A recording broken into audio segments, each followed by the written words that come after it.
October 18th, 2025. Moscow, a city of secrets, plans unfold. A new missile Molyov is born in a top-secret meeting. A hypersonic weapon capable of devastation in minutes. Ukraine launches a counterstrike. The ghosts appear. 15 drones guided by radar jammers take to the sky. Their mission: penetrate Russia's airspace and destroy the command center. Russia prides itself on invulnerability. But is it truly secure? A multi-layered fortress of defense surrounds the Duma. S-400 missile batteries, Panzer S-1 systems, anti-drone shields. For them, security seems eternal. But is it truly impenetrable? Can Russia's famed air defense stop this swarm of assassins? Will the Kremlin's arrogance crumble before the sky even burns? Let's find out. October 18th, 2025 a.m., Moscow. The city is quiet, the streets silent under a thin autumn mist. Inside the Duma, something extraordinary is taking place. A meeting that seems never to have happened. Russia, China, and North Korea, bound by ambition, not friendship. They discuss a weapon, Molyov V lightning spear. A missile so powerful it can obliterate an entire city in seconds. Its yield nearly 35 megatons, unimaginable power. The atmosphere was filled with jubilation, a dangerous arrogance. A chief strategist whispers, "This will make the West tremble." Each boast felt like a stab at the free world. Outside the security net was tight cameras, rings, dog units. 1200 surveillance cameras watched every move. 4 concentric rings of protection, a seemingly impenetrable fortress. The weapon's power dwarfed all World War II bombs combined. Jubilation filled the air. A general boasted, "The West will tremble." Laughter echoed softly. Aid was dismissed as toys. A technician promised unmatched speed. 1,200 cameras, rings of protection, dog units, anti-drone jammers. The Kremlin believed the State Duma was impregnable, secure. But a spy satellite watched, recording every detail in real time. Moscow's invisible secret became invaluable intelligence.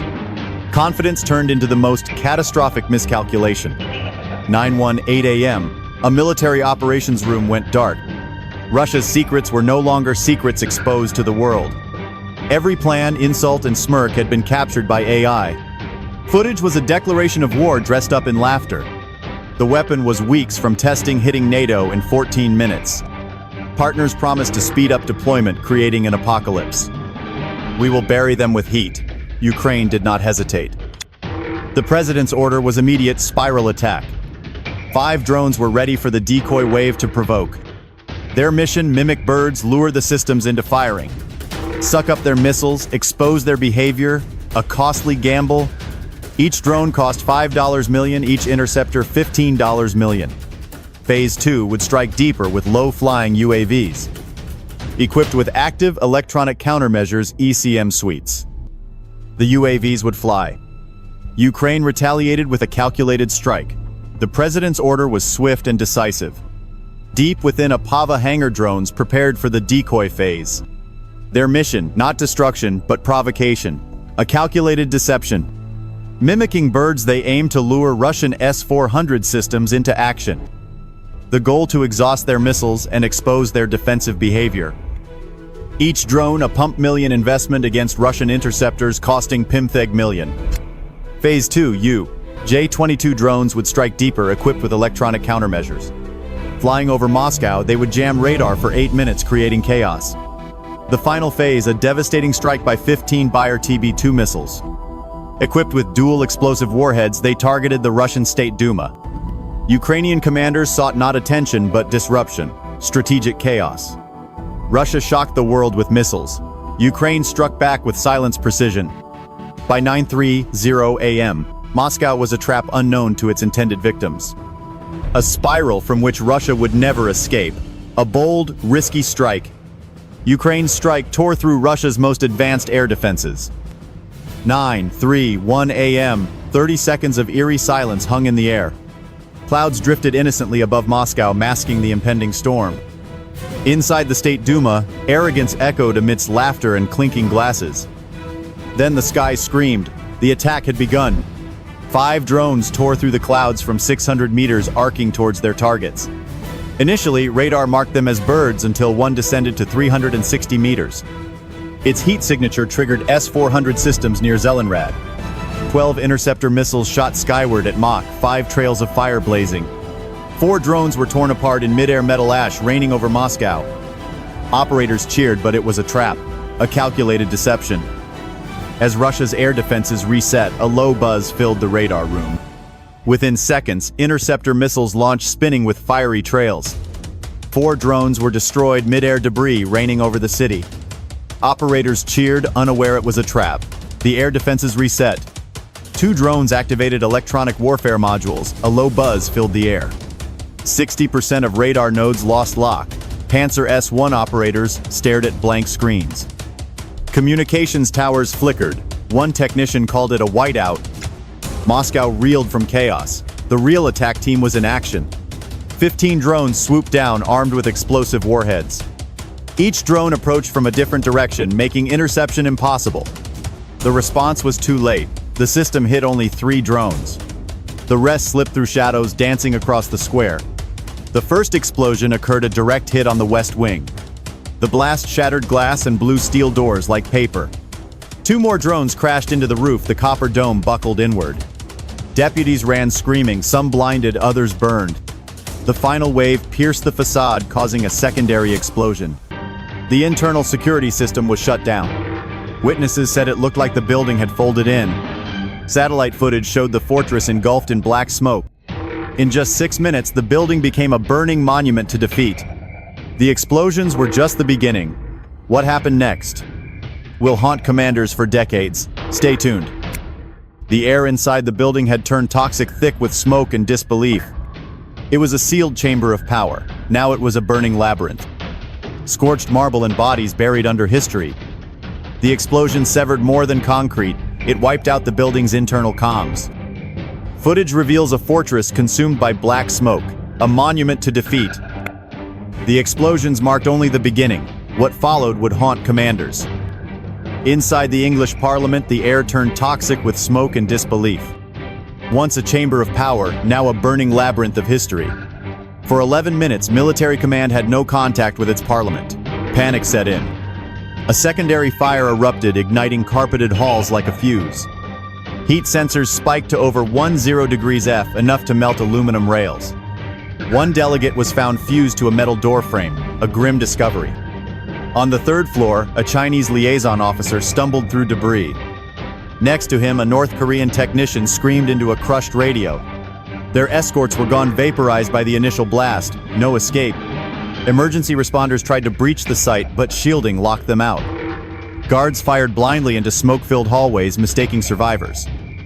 Body cams recorded chaos. "They're inside the walls," one shouted.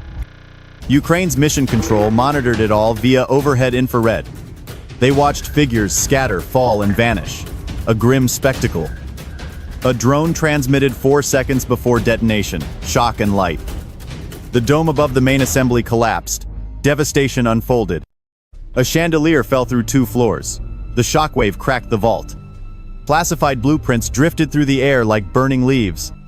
What began as a war council ended in shattered limbs and echoing screams. The English Parliament wasn't just damaged, it was desecrated. An open grave of ambition, silence, and miscalculation. A stark reminder. Smoke still curled above the English Parliament like a funeral veil. Sirens wailed across the capital, but it was too. At 9:03 a.m., devastation struck. The main assembly dome collapsed. A 2.3-ton chandelier crashed through floors, a shocking event. The shockwave cracked the security vault, scattering secrets. Classified blueprints drifted like burning leaves, lost forever. The state building was desecrated, an open grave of ambition. At 10:05 a.m., smoke curled above a funeral veil in Moscow. Once a fortress, now a skeletal ruin, its pillars fractured. Armored glass shattered into shards, a deadly rain. 47 officials confirmed dead, including foreign envoys. The real damage wasn't physical, it was psychological. By 10:12 a.m., an internal alert was issued from the Kremlin. Intelligence services scrambled, but it was already too late. In Kiev, a press room came alive with transmission. Satellite footage showed the building in flames, undeniable. Clips of the secret meeting were extracted, voices revealed. The voice echoed, "With this we make Kiev disappear." Within minutes, that broadcast reached millions worldwide. The footage played on major networks before being shut down. The West reacted immediately, condemning the provocation. Sanctions multiplied and NATO raised its alert level. Inside panic spread, families demanded answers. One mother shouted, "You said we were safe." Ukraine's final message, "You were never untouchable." Ukraine used shadows, and in that war, shadows prevailed. A mother's cry echoed a stark reminder of broken promises. Ukraine's response, a chilling message from a drone's data core. Emergency crews sifted through debris as a satellite zoomed in. In Kiev, a Ukrainian officer's silence spoke volumes. Moscow built walls of steel. Ukraine used shadows, and shadows won. October 18, 2025, a reckoning, not just a military operation. A surgical dismantling of a regime drunk on invincibility. For years, the Federation cloaked itself in confidence and propaganda. Power was measured in warheads, and fear was the currency. But precision, patience, and clarity shattered Moscow's illusion. A fleet of silent wings, and a country refusing to die quietly. Ukraine struck not to brag, but because a promise was made. A missile would wipe a city from the map. Ukraine chose to answer first, destroying not just a building, but the myth of infallibility. The world watched as the heart of authority turned to smoldering stone. Not the end of war, but the end of pretending steel is stronger than spirit. If you ignore the whisper in the wind, you'll never hear the storm coming.